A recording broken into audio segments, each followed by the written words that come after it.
আসসালামু আলাইকুম। সারা বিশ্ব যখন একটা দিকে চলে, আমরা তার বিপরীত দিকে চলি। বাংলাদেশের রিজার্ভ বর্তমানে $33 বিলিয়ন প্রায়। এটি নিয়ে আমরা খুব গদগদ যে বেড়ে গেছে রিজার্ভ। এটা খুব ভালো কথা, কিন্তু যেই সময়টাতে বিশ্বের বড় বড় দেশ ব্যাপক হারে স্বর্ণ ক্রয় করছে ডলারের বিপরীতে, আমরা সেই সময় ডলার ক্রয় করছি। যখন বিশেষজ্ঞরা বলছে যে ডলার ভিত্তিক যে এই মুদ্রা ব্যবস্থা এটির পতন হতে পারে, মানে এটি ডলারের দাম কমে যেতে পারে, ব্যাপকভাবে কমে যেতে পারে, তখন আমরা নিজেদেরকে ডলারে মানে রিজার্ভ রেখে নিরাপদ মনে করছি, যেখানে বড় বড় দেশ নিরাপদ মনে করছে না। রাশিয়া নিজেদেরকে নিরাপদ মনে করছে না, জাপান মনে করছে না। চীন এই সময়ের সবচাইতে বড় স্বর্ণের ক্রেতা। ভারত ব্যাপকভাবে স্বর্ণ কিনছে।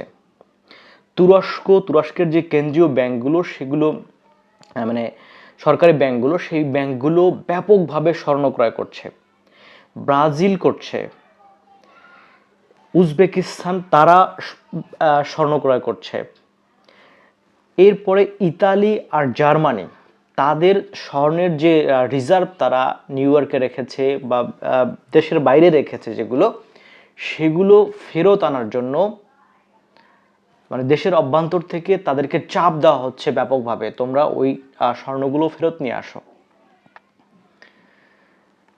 এখন দেখেন, ডলারের বিপরীতে লেনদেন ইতিমধ্যে শুরু হয়ে গেছে। চীন রাশিয়া তারা পুরোপুরি ডলারের বাইরে চলে গেছে।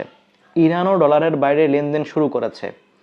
তো এই যে বেশ কিছু দেশ তাদের ডলার থেকে সরে যাচ্ছে, ডলারের ব্যবহার কমে যাচ্ছে এবং সবচাইতে গুরুত্বপূর্ণ বিষয় যেটি, জেপি মর্গান তিনি বলছেন যে আগামী বছর 2026 নাগাদ ডলারের দাম 50% কমে যেতে পারে। মানে স্বর্ণের দাম এখন যেমন 1.5 লাখ টাকা আমাদের দেশে বা 1 লাখ টাকার উপরে, 1.5 লাখ টাকার কাছাকাছি, তো সেটা দ্বিগুণ হয়ে যেতে পারে, আবার 3 লাখ হয়ে যেতে পারে আগামী বছর নাগাদ। তো বুঝতেই পারছেন যে অবস্থাটা কি হতে যাচ্ছে। এই কারণে স্বর্ণ এটার কিন্তু মানে এমন না যে এটা পতন হয়ে যাবে রাতারাতি, এটার কোনো সম্ভাবনা নাই। এবং এই যে কাগজের নোট, ব্যাংকিং ব্যবস্থা, এগুলো একটা সময় ফল করতে পারে, সম্ভাবনা আছে, ব্যাপক সম্ভাবনা আছে।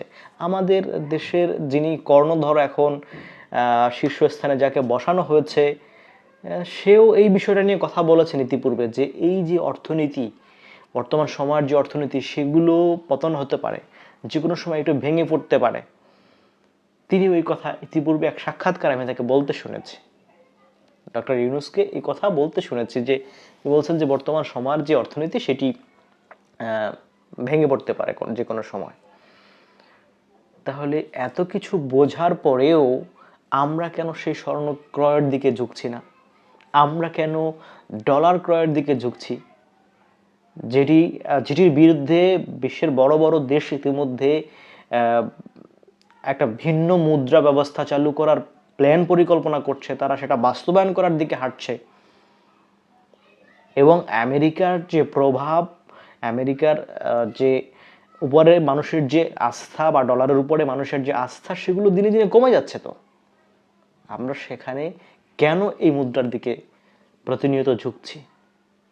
এটা কিন্তু আমাদের দেশে, আজকে যদি মনে করেন আমাদের এই 33 বিলিয়ন ডলারের যে আমাদের রিজার্ভ, সেটি যদি মান কমে 50%-এ চলে যায়, বিষয়টা কেমন হবে তখন? এই দায়ভার কার তখন? কিন্তু যদি আমরা এই স্বর্ণে এটা রাখতে পারতাম, অনেকে আবার এটাও বলবেন যে এটা অনিরাপদ হয়ে যায়, স্বর্ণ সেটা অনিরাপদ হয়ে যায় রাখার জন্য। দেখেন, রিজার্ভ তো সব দিকে চুরি হয়, রিজার্ভ চুরি হয় নাই এর আগে বাংলাদেশে, তো এইটা ওইভাবে চিন্তা করার কোনো কারণ নেই। হলে দুটাই হতে পারে, কিন্তু তারপরেও এই মুহূর্তে ভিন্নভাবে চিন্তা করা উচিত, যেহেতু বিশেষজ্ঞরা একটা সিগন্যাল দিচ্ছে, একটা সতর্ক বার্তা দিচ্ছে যে এটা ডলার পতন হতে পারে, এটার মান কমে যেতে পারে, ব্যাপকভাবে মান কমে যেতে পারে। এবং বিশ্বের বড় বড় দেশ সেভাবে চিন্তা করছে, সেভাবে তারা কাজ করছে, আমরা কেন তাদেরকে ফলো করছি না? ধন্যবাদ সবাইকে। আসসালামু আলাইকুম।